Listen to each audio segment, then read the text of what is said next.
2022년부터는 모든 차종에 적용하는 차고지 증명제. 자가용 주차장 확보를 의무화해 도심 주차난과 불법 주정차 문제를 막고 차량 증가를 억제한다는 목적이지만 정책 실효성과 형평성 등 논란이 이어졌습니다. 제주도가 도민 불편 사항을 개선하겠다며 지난해 제주연구원에 연구 용역을 의뢰한 배경입니다. 반년간의 연구 조사 끝에 제주연구원이 내놓은 대안은 3가지였습니다.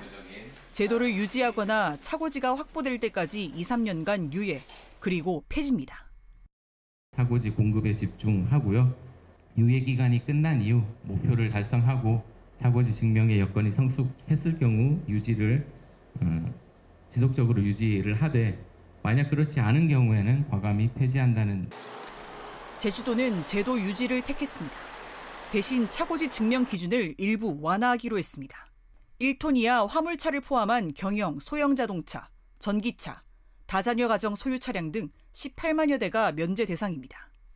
차고지 확보 허용 거리도 주민등록 주소지에서 반경 기존 1km에서 2km로 늘립니다. 차고지를 한 개면만 조성할 땐 바닥 포장과 주차 구획선 표시를 생략할 수 있습니다. 차고지 임대차 계약도 실제 사용 기간만큼 맺을 수 있고 동일 공영주차장 임대 기간도 현행 최대 2년에서 5년으로 늘어납니다. 다만 원도심 등 주차 공간이 상대적으로 부족한 지역에 대한 적용 면제는 담기지 않았습니다. 행정구역을 딱 나눠가지고 여기는 되고 여기는 안 되고 이런 접근은 상당히 조금 형평성의 문제가 있을 수 있어서 추후에 좀 고민을. 면제 대상인 전기차 등 수요가 되레 늘어나면서 정책 취지가 퇴색할 우려에 대해선 추이를 보면서 대상 차종을 검토하겠다고 밝혔습니다. 제주도는 이 같은 내용을 담은 조례와 시행규칙 개정안을 이달 초 입법 예고할 예정입니다.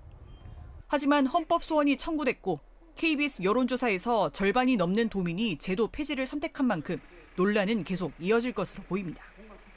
KBS 뉴스 민소영입니다.